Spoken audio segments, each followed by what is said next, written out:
நீங்கள் ஒரு shorts create பண்ணலாம். உங்களுக்கு எப்படி வந்து ஒரு யூடியூப் ஷார்ட்ஸ் கிரியேட் பண்ணணுன்னே தெரியல.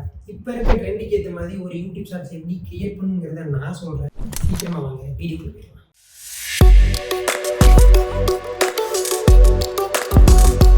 முதல்ல நீங்கள் வந்து ஒரு விஷயத்த நல்லா தெரிஞ்சுக்கோங்க. என்னது அப்படின்னா, நம்மக்கிட்ட வந்து நல்ல கேமரா குவாலிட்டியாக இருக்கணும். அதே மாதிரி நம்மளோட வீடியோ எடிட்டிங்லாம் நல்லா இருந்தால் தான் நம்ம யூடியூப் ஷார்ட்ஸ் வந்து ஃபேமஸ் ஆகும் அப்படின்னு நீங்கள் நினச்சிங்க அப்படின்னா அப்படிலாம் கிடையாது. இது வந்து ஒவ்வொரு கண்டென்ட்டுக்கு ஏற்ற மாதிரி மாறும். உங்கள் கண்டென்ட் என்னவோ அதுக்கேற்ற மாதிரி தான் இது ஒர்க் ஆகுமே தவிர எல்லா கண்டென்ட்டுக்கும் இது செட் ஆகாதுங்கிறத தெரிஞ்சுக்கணும். உங்கள் யூடியூப் ஷார்ட்ஸை வந்து எப்படி வந்து ஸ்பிளிட் பண்ணலாம் அப்படின்னா, உங்கள் யூடியூப் ஷார்ட்ஸை 3 விதமாக ஸ்பிளிட் பண்ண முடியும். முதல் விஷயம் என்னன்னா, உங்கள் யூடியூப் ஷார்ட்ஸோட இன்ட்ரோ, 2வது விஷயம் கண்டென்ட், 3வது விஷயம் எண்டிங். இந்த இன்ட்ரோவை என்னன்னு சொல்லுவாங்க அப்படின்னா, உங்கள் இன்ட்ரோவை வந்து கண்டென்ட் ஹூக் அப்படின்னு சொல்லுவாங்க. கண்டென்ட் ஹூக்னு என்னன்னா, இப்போ நம்ம உங்கள் வீடியோவை பார்க்குற முதல் 5 to 6 செகண்டில் அவங்க வந்து உங்கள் வீடியோவை பார்க்கணுமா வேண்டாமாங்கிறத டிசைட் பண்ணுறதுக்கான ஒரு டைம் தான் வந்து கண்டென்ட் ஹூக். அப்போ உங்கள் கண்டென்ட் ஹூக் வந்து நல்லா இருந்துச்சு அப்படின்னா உங்கள் வீடியோவை பார்ப்பாங்க. கண்டென்ட் ஹூக் வந்து எப்படி ப்ரோ நான் நல்லா பண்ணுற மாதிரி பண்ணுறது, எனக்கு வந்து அந்த மாதிரி எனக்கு தெரியல அப்படின்னா கொஞ்சம் நீங்கள் வந்து கொஞ்சம் திங்க் பண்ணி பார்த்து நிறைய கிரியேட்டர்ஸ் வந்து வித்தியாசமாக பேசியிருப்பாங்க. ஸோ அதுலேருந்து உங்களுக்கு ஏதாவது எடுக்க முடியுதாங்கிறத நீங்கள் பாருங்கள். இப்போ நான் வந்து ஒரு எக்ஸாம்பிளுக்கு நான் ஒரு கண்டென்ட் சொல்கிறேன். என்னன்னா, இப்போ நான் வந்து ஒரு ஃபைனான்ஸ் மார்க்கெட்டிங் சேனல் வச்சுருக்கேன்னு வச்சுக்கோங்களேன். இப்போ நான் என்னோட கண்டென்ட் ஹூக் வந்து என்னவா இருக்கும் அப்படின்னா, 4 daysல நான் 40,000 earn பண்ணேன். உங்களுக்கு எப்படின்னு தெரியுமா? இப்படி கேட்டேன் அப்படின்னா என்னோட வீடியோஸ் வந்து பார்க்குறது என்ன ஆகுனா, கண்டிப்பாக அந்த ஷார்ட்ஸை கண்டிப்பாக பார்ப்பாங்க. என்னதான் எப்படி 4 நாளில் எப்படி 40,000 சம்பாதிச்சேன் அப்படிங்கிறத கண்டிப்பாக பார்ப்பாங்க. உங்கள் கண்டென்ட் ஹூக் வந்து இப்படி இல்லாமல் hi hello welcome to our channel. So இன்றைக்கி நம்ம சேனலில் இதை பற்றி பார்க்கணும்.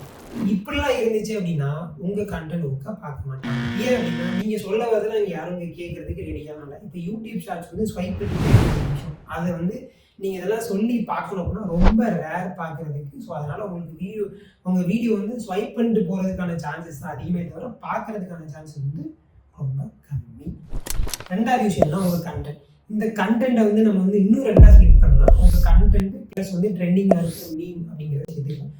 அதாவது என்னன்னா, இப்போ நீங்கள் ஒரு கண்டென்ட்டை ஷூட் பண்ணி நீங்கள் எடிட் பண்ணுறீங்க அப்படின்னா உங்கள் கண்டென்ட்டில் இப்போ ஏதோ ஒரு மீம் வந்து ட்ரெண்டாக இருக்குது, இல்லை ஏதோ ஒரு டைலாக் வந்து ஃபேமஸ் ஆகுது அப்படின்னா அதை வந்து உங்கள் கண்டென்ட்டில் சேர்க்குற மாதிரி ஏதோ ஒரு விஷயத்தை நீங்கள் பண்ணியிருந்தீங்க அப்படின்னா கொஞ்சம் ரிலேட் பண்ணுற மாதிரி இருக்கும். ஆடியன்ஸுக்கு கொஞ்சம் ஈஸியாக வந்து கனெக்ட் ஆவாங்க. ஸோ அந்த கண்டென்ட் கொஞ்சம் ஃபேமஸ் ஆகிறதுக்கான வாய்ப்பு இருக்குது. ஸோ இது வந்து எப்படின்னா, எனக்கு எப்படி வந்து அதை சேர்க்கணும்னு அப்படின்னா கொஞ்சம் கஷ்டம் தான். அது வந்து ஒவ்வொரு கண்டென்ட்டுக்கு ஏற்ற மாதிரி மாறும். இப்போ நீங்கள் குக்கிங் சேனலில் வச்சுருந்தீங்கன்னா அதை சேர்க்கறதுக்கு வந்து கொஞ்சம் இப்போ ஒரு கொஞ்சம் ஈஸியாக எனக்கு தெரியல. பட் ஆனால் டெக்னாலஜி சேனலில் நீங்கள் அந்த கண்டென்ட்லாம் சேர்க்கணும் அப்படின்னா கொஞ்சம் கஷ்டம் தான். அது சம்மந்தமே இருக்காது. எப்படா அந்த கண்டென்ட்டை ஒரு மீமை சேர்க்குறதுங்கிற மாதிரி வரும்.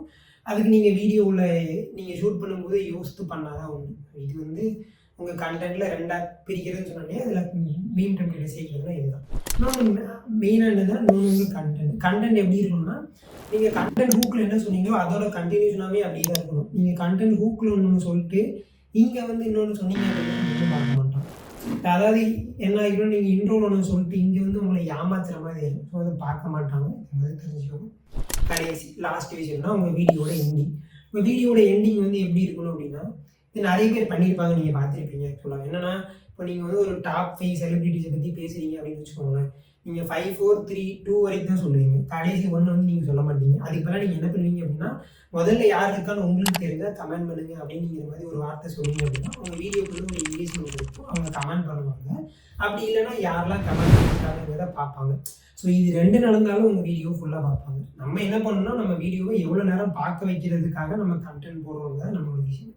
இது நீங்கள் கரெக்டாக பண்ணீங்க அப்படின்னா உங்கள் கண்டென்ட் வந்து ஃபுல்லாக பார்க்குறதுக்கு வாய்ப்பு கொஞ்சம் அதிகமாக இருக்குது. இப்போ உங்கள் யூடியூப் ஷார்ட்ஸை நான் மொத்தமாக பிரித்து நான் சொல்லிட்டேன். இதுக்கப்புறம் தான் நீங்கள் வீடியோ ஷூட் பண்ணி முடிச்சுக்கீங்க. இதுக்கப்புறம் தான் கடைசியாக உங்கள் வீடியோட எடிட் வந்தோன்னா இப்போ வந்துட்டு என்கிட்ட எல்லாரும் கேட்காதீங்க, நான் வந்து இப்போ இருக்க ட்ரெண்ட் மாதிரி B-roll A-roll எடிட்டிங்லாம் பண்ணணுமா அப்படின்னு கேட்டிங்க அப்படின்னா இல்லை. அது வந்து உங்கள் கண்டென்ட்டை பொறுத்து மாறும். இப்போ B-roll A-roll எடிட்டிங்னா என்ன, இப்போ என்னோட வீடியோஸில் பார்த்துருப்பீங்கன்னா நான் பேசும்போது இமேஜஸோ இல்லை பேக்ரவுண்ட் வீடியோஸோ எனக்கு பின்னாடி டெக்ஸ்ட்டோ வந்துச்சு அப்படின்னா இதுக்கு பேர் தான் B-roll A-roll எடிட்டிங் சொல்லுவானுங்க. ஸோ இது வந்து உங்கள் வீடியோஸ்க்கு தேவையா இல்லையாங்கிறது நீங்கள் தான் டிசைட் பண்ணிக்கணும். ஸோ நீங்கள் வந்து ஒரு டெக் இன்ஃபர்மேஷன் மாதிரி சொல்கிறீங்க, ஒரு இன்ஃபர்மேஷன் சொல்கிறீங்கன்னா அதுக்கு வந்து பீரோல் எடிட்டிங் தேவைப்படும்.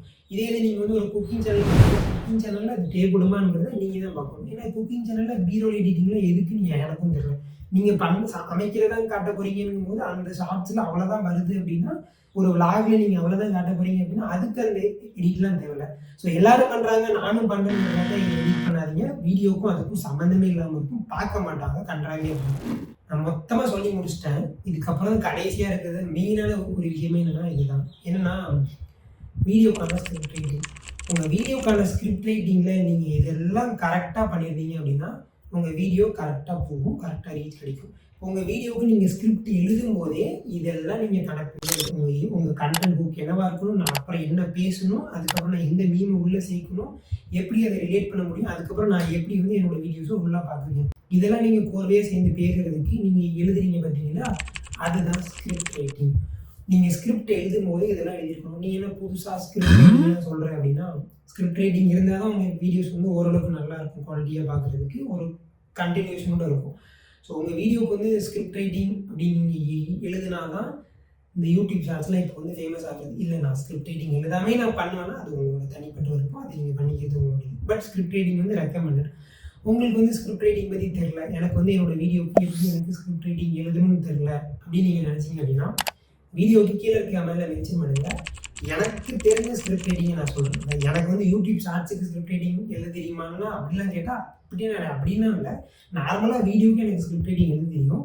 ஸோ எனக்கு தெரிஞ்சது நான் சொல்கிறேன். உங்களுக்கு நீங்கள் எவ்வளோ கமெண்ட் பண்ணுறீங்களோ அதுக்கேற்ற மாதிரி நான் வந்து நெக்ஸ்ட் வீடியோவில் போடுறேன். ஏன்னா நான் அந்த வீடியோக்கு நானும் ஸ்கிரிப்ட் ரைட்டிங் எழுதணும்ல, ஸோ அதுக்காக. ஓகேவா?